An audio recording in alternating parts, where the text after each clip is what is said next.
Hi everyone and welcome to Explore Rock Art. My name is Agustina, I'm an archaeologist and a teacher, and in this series we shall be learning together about this intriguing and beautiful cultural heritage known as rock art. Now, if you've never heard of this term before, I'm absolutely honored to be the one to introduce you to this mesmerizing world. So let's get started.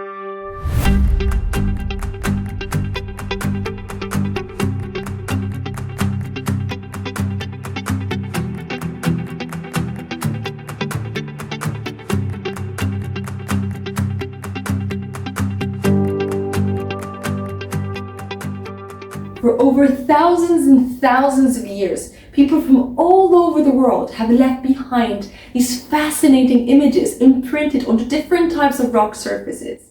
Those magnificent representations are what we know as rock art, and they offer us a unique glimpse into the past through the eyes of those who lived it. Now, you might have heard terms such as cave paintings or petroglyphs or pictograms. All of these terms are associated with different types of rock art, which we shall be exploring together throughout this series. In the different episodes ahead, we shall be learning and exploring about how these images were created, by who, when, and in what ways can archaeologists attempt to learn as much as possible from them. So if you haven't done so already, do subscribe to this channel and you'll be notified as soon as every new video is posted. This form of human expression is as diverse as the societies that created them. Some portray images or scenes of human activities such as hunting parties or rituals. Others portray animals, objects, buildings, even mythical creatures and deities. Very intriguing rock art also include the representation of abstract or geometric symbols that unfortunately we cannot truly decipher nowadays, but most certainly had specific meaning for the people that created them.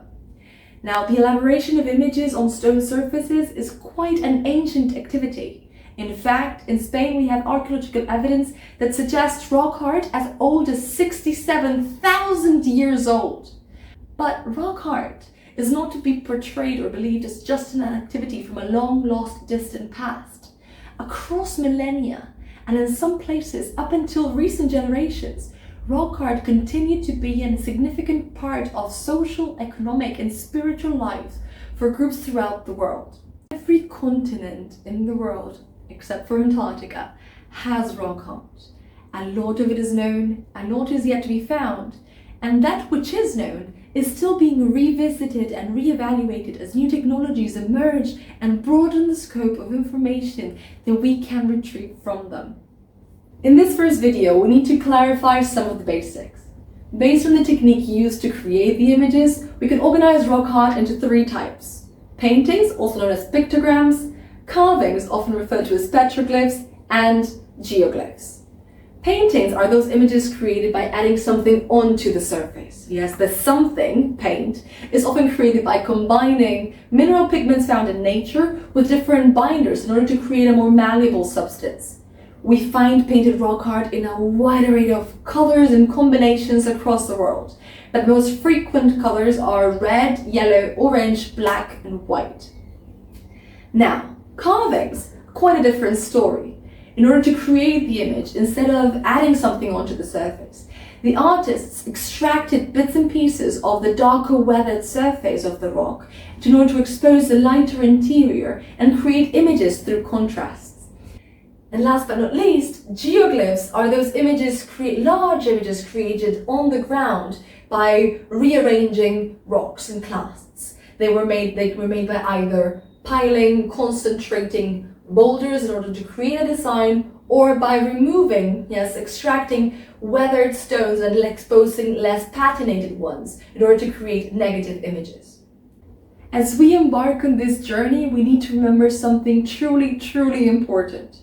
In archaeology, we're not studying objects. We're studying the people that created them and that used them. Yes, and the same thing applies to rock art. It's not so much about the image, but about the groups and the individuals that felt compelled to create them, to interact with them. And a way in which we can access those lives through the images they created is by studying the production process, the decisions involved in their elaboration. From choosing the theme, the location, the way in which they access the resources needed, yes, the recipes used, every step, yes, the step-by-step behind that production can be accessed through thorough investigation. Now join me in the next few videos to find out what questions can archaeologists pose to these images and how can we translate the answers. Thank you so much for watching. Hope you enjoyed it. If you did, please like, share, subscribe, and I do hope to see you again so we can continue together to explore rock art.